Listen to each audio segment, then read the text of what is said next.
حجاج بن یوسف کا فیصلہ محض ایک حکم نہ تھا بلکہ تاریخ کا ایک ایسا موڑ تھا جس پر صدیوں بعد بھی دنیا حیران ہوتی ہے۔ 17 برس کا ایک نوجوان جس کی آنکھوں میں ایمان کی روشنی اور دل میں عزم کی آگ بھڑک رہی تھی، اب اسے ایک ایسی سرزمین کی طرف بھیجا جا رہا تھا جو اپنے قلعوں کی مضبوطی اور دولت کی فراوانی کے لیے مشہور تھی۔ یہ ذمہ داری عام نہیں تھی، یہ وہ بوجھ تھا جس کے نیچے بڑے بڑے جرنیل دب کر ٹوٹ جاتے۔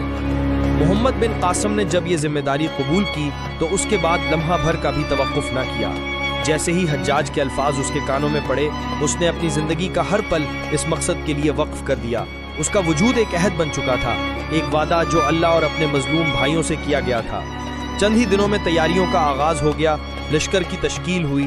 10,000 سے زائد بہادر سپاہی، جوانوں کی آنکھوں میں بجلی کی چمک، گھوڑوں کی ٹاپوں میں دھرتی کی دھڑکن اور اونٹوں کی قطاروں میں صحراؤں کا سکوت۔ یہ لشکر صرف تلواروں سے لیس نہ تھا بلکہ علم، حکمت اور تدبیر کے ہتھیار بھی اس کے ساتھ تھے۔ پیادے جو ہر قدم پر پہاڑ کی طرح ڈٹنے کے لیے تیار تھے، سوار جو بجلی کی رفتار سے دشمن پر ٹوٹ پڑنے کو بے چین تھے، انجینئر جو قلعوں کی دیواریں گرانے اور راستے بنانے میں ماہر تھے۔ لیکن اس لشکر کی سب سے بڑی طاقت وہ ہتھیار تھا جو تاریخ میں بعد تک یاد رکھا گیا، ایک عظیم منجنیق جسے عروس کہا جاتا تھا۔ یہ کوئی عام ہتھیار نہ تھا، یہ اتنی بڑی اور طاقتور تھی کہ ایک ہی پتھر قلعے کی دیواروں کو لرزا دیتا۔ محمد بن قاسم جانتے تھے کہ سندھ کے مضبوط قلعوں کو توڑنے کے لیے یہی ان کا سب سے بڑا سہارا ہوگا۔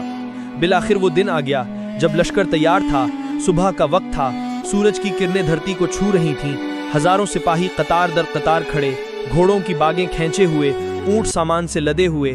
محمد بن قاسم نے آسمان کی طرف دیکھا، آنکھوں میں دعا کی نمی تھی اور دل میں عزم کا چراغ۔ پھر لشکر کو روانگی کا حکم دیا گیا۔ یہ عظیم قافلہ عراق کے شہر شیراز سے روانہ ہوا، مگر راستہ آسان نہ تھا۔ پہلے ایران کے بلند و بالا پہاڑ جن کی چوٹیاں برف سے ڈھکی تھیں، جہاں راستے تنگ اور خطرناک تھے۔ پھر جب یہ لشکر آگے بڑھا تو ان کے قدموں کے سامنے مکران کے بے رحم صحرا آ گئے، وہ صحرا جہاں سورج آگ برساتا، ریت کے ذرے خنجر بن جاتے اور پانی کے بغیر زندگی لمحوں میں ختم ہو جاتی۔ یہاں ایک تجربہ کار سپاہی ابو سلیم جو کئی محاذ دیکھ چکا تھا، محمد بن قاسم کے قریب آیا۔ اس کے چہرے پر پسینے کی دھاریں بہ رہی تھیں، لب خشک تھے۔ اس نے کہا، سالار، یہ صحرا بڑا بے رحم ہے، ہمارے مشکیزیں خالی ہو رہے ہیں، سپاہی کمزور پڑ رہے ہیں، یہ پیاس ہمیں کھا جائے گی۔ سب کی نظریں محمد بن قاسم پر جمی تھیں۔ کیا وہ نوجوان کمانڈر اس امتحان میں ڈگمگائے گا؟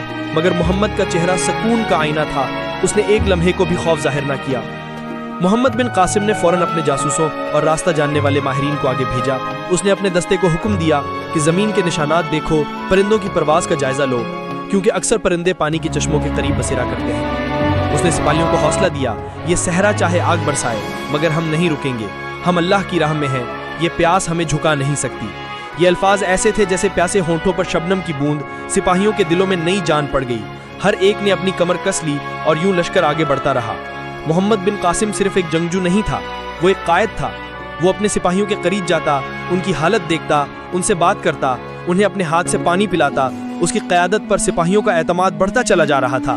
یہ ثابت ہو رہا تھا کہ وہ صرف قلعے توڑنے نہیں آیا تھا بلکہ دلوں کو جیتنا بھی جانتا تھا۔ ہفتے گزر گئے، دھوپ، پیاس، تھکن، مگر لشکر رکا نہیں۔ اور پھر وہ لمحہ آیا جب سامنے سندھ کی سرزمین کے نشانات نظر آنے لگے۔ وہ مٹی جہاں مسلمانوں کے قافلے لوٹے گئے تھے، وہ بندرگاہ جہاں بے گناہوں کو قید کیا گیا تھا۔ سپاہیوں نے ایک دوسرے کو دیکھ کر نعرہ تکبیر بلند کیا، فضا گونج اٹھی، اللہ اکبر۔ لیکن ان کے سامنے کھڑا تھا دشمن کا پہلا اور سب سے طاقتور قلعہ، دیبل۔ وہی دیبل جس کی بندرگاہ مسلمانوں کے خون اور آنسوؤں سے تر ہو چکی تھی، وہی قلعہ جس کی دیواریں آسمان سے باتیں کرتی تھیں، وہی قلعہ جس نے پہلے 2 لشکروں کو شکست دی تھی۔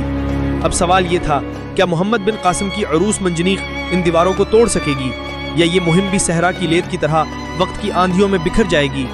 یہ جاننے کے لیے دیکھتے رہیے محمد بن قاسم حصہ چہارم۔